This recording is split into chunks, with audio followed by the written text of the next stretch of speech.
It's nice to speak with you again, John. We've done an interview in the past, and it's been a year or several years, I think. And today I'm looking forward to hearing a new thing you're working on, which is a bookkeeping business experiment. But before we start to get into the details, can you provide a brief background of yourself? A brief background of myself, sure. Basically, I'm a technology entrepreneur. I'm really interested in leveraging technology in innovative and creative ways that most people haven't thought about. So in this particular instance, I talked over about a year and a half ago. I talked to some accountants and bookkeepers, and they told me about the way that that basically the industry hasn't changed in 20, 30 years. People get their paper receipts. They manually enter them into whatever ERP or accounting solution, and I thought it might be an interesting challenge to take upon to see how I can introduce technology to eliminate some of the manual data entry work. And can you talk more about what is the product or the experiment you're working on? Yeah. So what we're creating is we've created a website called the bookkeepingbusinessexperiment.com, and what we're doing is we're blogging about everything we're doing to run basically a high-tech bookkeeping business, because no one's opened a kimono. So what we're doing is we're talking about how our pricing strategy works, how many clients we have. We talk about our expenses. We show what our profit and loss is in a conventional firm versus in our firm. And we've only been doing it for about 90 days. We're just getting up and running. And then what we're going to do is we're introducing technology to automate a lot of the work that's currently being done. So I think a lot of bookkeepers, and actually a lot of mid-sized companies, they get a lot of paper coming into their office, whether it's actual paper you can see in front of you, or else they get PDFs from vendors. And then it's a manual process to get the data out of those, either the paper or the PDFs, and get it into the accounting or ERP system so that you have access to that information. So we looked into the marketplace, and there's a couple of companies that do data extraction out of PDFs and JPEGs, and we contacted a couple, and we've done created a relationship with one in particular. So what will happen, if I was to walk you through the process here quickly, is let's just say you're at a manufacturing company, and you get a stream of paper and electronic PDFs from suppliers for whatever it might be.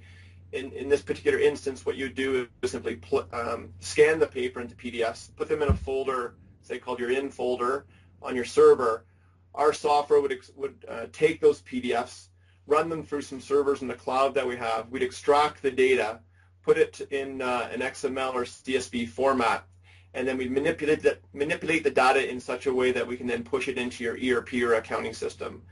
And this involves a little bit of bidirectional data flow. So we're working with QuickBooks right now. So what we've done is we've tapped into their SDK, which is their software developers kit, and we'll extract all the vendors, all the GL codes, and some other information that's required in QuickBooks, like class and project job. And we'll make those GL codes available through our cloud user interface. So what will happen is we're extracting the vendor name, the address, the tax, the individual line items. So all the data entry person needs to do is simply assign the GL code. Or if you know that a particular vendor is always assigned a GL code, you can force our software to remember that, hey, you know what, it's Office. If it's Office Depot or Staples, it's always an office expense, and the GL code is 1120. So what we're trying to do is minimize the amount of data entry so that people can simply focus on just allocating it to the right expense or the right class or project. I mean, every ERP and accounting solution has different ways of tracking items and products beyond the GL code. So that's what we're trying to do, is just speed up the whole process. So we figure about half of all transactions can be automated because they're not inventory related, like office expenses. And then half will still require some manual entry, but at least we've eliminated the number of, minimized the number of steps that someone would need to take. Does that make sense? Yes, and do you have any maybe an example of a success story or some results? We don't, because we're actually working on the software right now. We actually have a number of companies that have signed up for beta testing. We're planning to launch in the first week of September.